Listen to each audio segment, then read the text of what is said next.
Señores, vamos a hablar de porcinos porque en verano se origina la unión de varios factores que dan como resultado la no adaptación de los cerdos al ambiente. Esto evidentemente le genera a los animales estrés y por consiguiente pérdidas productivas de aparición, diríamos, inmediata, pero también de mediano y largo plazo. Estas últimas suelen ser, como ustedes saben, las más peligrosas, ya que no siempre son asumidas como tales. Son las llamadas pérdidas insensibles, silenciosas o inaparentes. Pero bueno, de todo esto y mucho más vamos a hablar con el médico veterinario El Cobo, quien es el coordinador del Centro de Información de Actividades Porcinas del CIAP. Buenos días, Ariel, ¿cómo estás? Buen día, ¿cómo andan ustedes? Pero Gracias muy por bien. llamar. Muy bien, y bueno, llega el calor y llega el estrés calórico, el estrés térmico, y en todos los animales afecta de una forma distinta, ¿no? Sí, bueno, en particular en los años secos como estos, el calor hace estragos, ¿no? Uh-huh. Siempre decimos en el campo que es preferible calor y humedad que un año seco, porque los animales se defienden de otra manera. Y bueno, nuestra especie porcina es especialmente susceptible. ¿Y cómo se atenúa el estrés por las altas temperaturas en el sector porcino? Bueno, depende del sistema de producción, ¿no? Ustedes saben que nosotros en la Argentina conviven dos sistemas productivos muy importantes, uno por la cantidad de productores involucrados, que es el sistema extensivo, el sistema que predomina en las categorías a campo o al aire libre, y el otro es el sistema industrial, que básicamente está compuesto por granjas en la mayoría de sus categorías confinadas. Uh-huh. En los dos hay cerdos y los dos sufren el calor por igual. Pero las estrategias para bajar la temperatura son diferentes de acuerdo a dónde están los animales. Claro. En el sistema confinado, obviamente, ese descenso de la temperatura y esa búsqueda de la temperatura de confort para los animales está ligado a gasto de energía. Básicamente, evaporadores, ventiladores, aspersores, todo lo que significa bajar calor en una granja es muy costoso y hoy, con lo cual la energía es un costo importante de estructura de la granja. Que no siempre se puede trasladar al precio de venta, ¿no? Ese es el gran dilema del producto. Cuando asume costos cada vez más importantes que se incrementan de manera permanente y de manera sensible y no puedes trasladarlos a los precios de venta. Entonces es una pérdida de rentabilidad permanente que se agrava cada vez más. Bueno, eso es lo que implica una palabrita muchas veces repetida, pero que a veces no solemos tomarnos el tiempo para desglosarla, que es sostenibilidad. Ja. O sea, cuando uno mete dentro de la ecuación del negocio los costos que implica la producción y lo que va a valer nuestro producto en el mercado, y si nosotros tenemos alguna injerencia en ese precio de mercado o no la tenemos, que normalmente no ocurre, salvo que avancemos en la cadena, lo cual resulta siempre muy interesante, eso está ligado íntimamente a la sostenibilidad de nuestro emprendimiento, nuestra granja, nuestra explotación. Y por eso en los últimos años hemos perdido la cantidad de productores en algunos segmentos ligado a esta sostenibilidad, ¿no? Entrar en esquemas de costos complicados, con precios de insumo altos, porque no los manejamos tampoco. En la Argentina es difícil de explicar, pero producimos grano, pero no controlamos los precios. Y el precio del cerdo siempre va a estar ligado al bolsillo del consumidor. Entonces, esa ecuación hace que haya gente saliendo del negocio permanentemente porque está ligado a esto que decíamos, que es la sostenibilidad.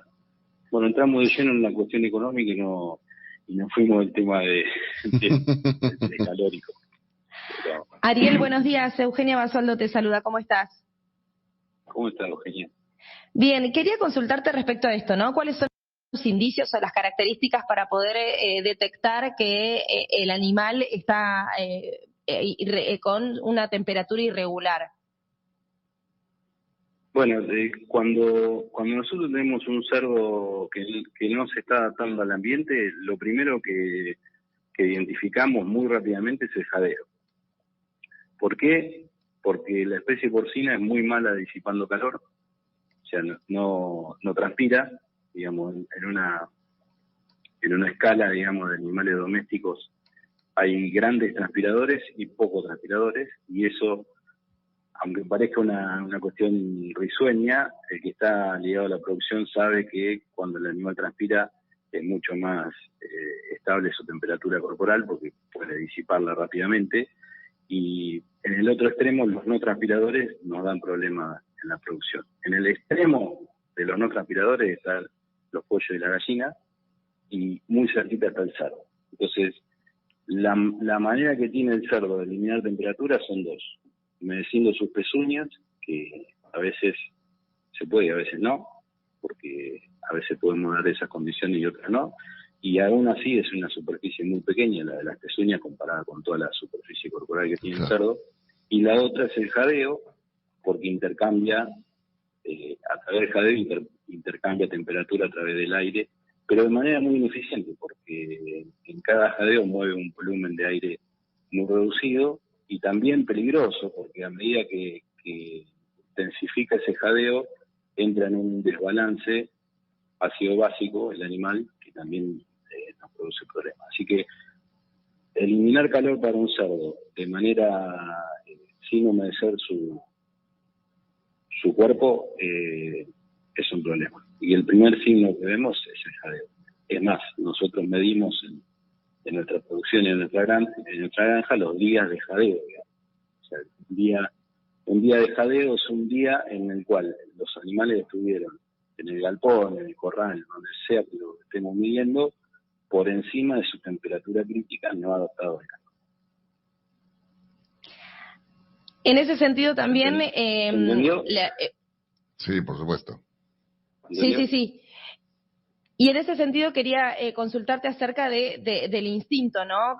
A diferencia de otras especies, que es algo que también destacan en el artículo, que en el caso de la cerda no es que busca sombra de manera instintiva como otras especies.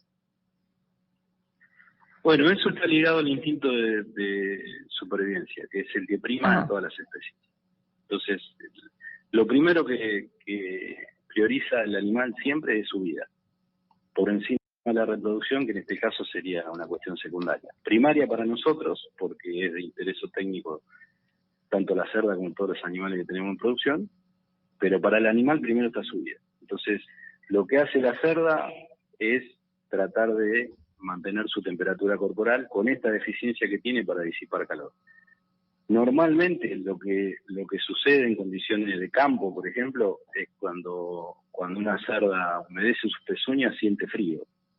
Ese frío obedece a varias razones, pero fundamentalmente las razas modernas de cerdo que están ligadas a altos índices productivos suelen ser muy magras, quiere decir que tienen poca grasa. Con lo cual, esa grasa, que es la responsable de mantener la temperatura en condiciones naturales, en condiciones salvajes, que rápidamente se quema, digamos, se utiliza y mantiene la temperatura, no está. Entonces, echa mano a otros mecanismos. ¿Cuál es ese mecanismo en condiciones de campo? Bueno, buscar el sol. Para calentarse, busca el sol, apenas baja un poquito de temperatura, identifica humedad y temperatura baja en las pezuñas, va y busca el sol. Cuando busca el sol, muchas veces estabiliza esa temperatura, se empieza a ganar temperatura corporal, y al entrar en la zona de confort térmico, muchas veces esa cerda se queda adormecida, ¿sí? Y ahí viene la segunda etapa del evento, que es que la cerda se quema, porque queda expuesta al sol más tiempo del que debería estar. Sumado a que nuestra cerda moderna tiene cada vez más pelo y tiene una capa blanca, ¿sí? Porque así lo seleccionó la genética a pedido de la industria. Necesitamos un animal de capa blanca y de poco pelo para que sea más fácil terminar en el frigorífico. Bueno, todas las razones que nos podemos imaginar, pero bueno, que van en contra de la habilidad de esos cerdos al medio. ¿Sabes qué te quería preguntar, Ariel? Respecto de si hay algún tipo de aditivo, algún complejo vitamínico, alguna premezcla que sirva, en el caso de que se pueda incorporar a la dieta de los animales, de los cerdos, para poder tener un mejor control del calórico, un mejor control del estrés térmico. ¿Existe algo de eso o hay que ir por la vía natural siempre? No, bueno, la vida natural sería tratar de darle las mejores condiciones posibles a los animales para que estén dentro de esa ventana de confort térmico, que en el cerdo es bastante acotada, pero que no deberíamos estar superando los 24 grados de temperatura ambiente. Imagínense en los primeros calores de aquello de noviembre que tuvimos, o en esta primera semana de enero, esa temperatura de confort se superó ampliamente. Como de sufrir animal, ¿no? Sí, el animal y también el que está a cargo de los animales, porque la verdad que a todos nos gusta que los animales estén cómodos, primero porque son nuestro medio de producción, segundo porque tenemos sentimiento por ese animal que está sufriendo, y segundo porque sabemos que el animal que jadea no está produciendo todo su potencial, entonces nos va a cobrar este sufrimiento de alguna manera, nos lo va a cobrar en algún momento productivamente. Entonces, por todo eso, también nos preocupa a que estamos a cargo de los cerdos. Estrategias siempre hay, de acuerdo al sistema de producción, es más o menos aplicable o difícil o sencillo llevar a la práctica. Lo primero que decimos cuando hablamos de infertilidad estacional de la cerda o estrés calórico en nuestras charlas es la manera más simple y más económica de no, por lo menos no colaborar en incrementar más la temperatura corporal de la cerda, es disminuir la fibra en la dieta durante el verano. ¿Por qué? Porque esa fibra genera mayor trabajo metabólico para digerirla y eso genera más calor en la cerda. ¿Sí? Entonces, disminuir la cantidad de fibra en la dieta y dar dietas. En algún momento se hablaba de dietas frías cuando llegaron estas dietas, sobre todo ligadas a la producción de leche, pero las dietas frías tienen que ver con ingredientes más fácilmente digeribles que generen menos calor metabólico. Esa es una estrategia válida y que muchas granjas la aplican y tiene que ver con lo que vos hablabas de la nutrición y los aditivos. Después se están probando un sinnúmero de estrategias, algunas con más o menos éxito, por ejemplo la adición de derivados del mentol o de ácidos de ese tipo a la bebida que genera una sensación de refresco en las cerdas. Han tenido algún efecto, pero bueno, nada definitivo, todo está abierto, aunque parezca que todo está inventado, podemos seguir probando. Ariel, muchísimas gracias por tanta información y de calidad además. Nos mantendremos en contacto. Un fuerte abrazo y que tengas una gran semana. No, gracias a ustedes, saludos a todos los oyentes y hasta cualquier momento. Infórmese siempre primero. En Cátedra Avícola y Agropecuaria por LED.fm.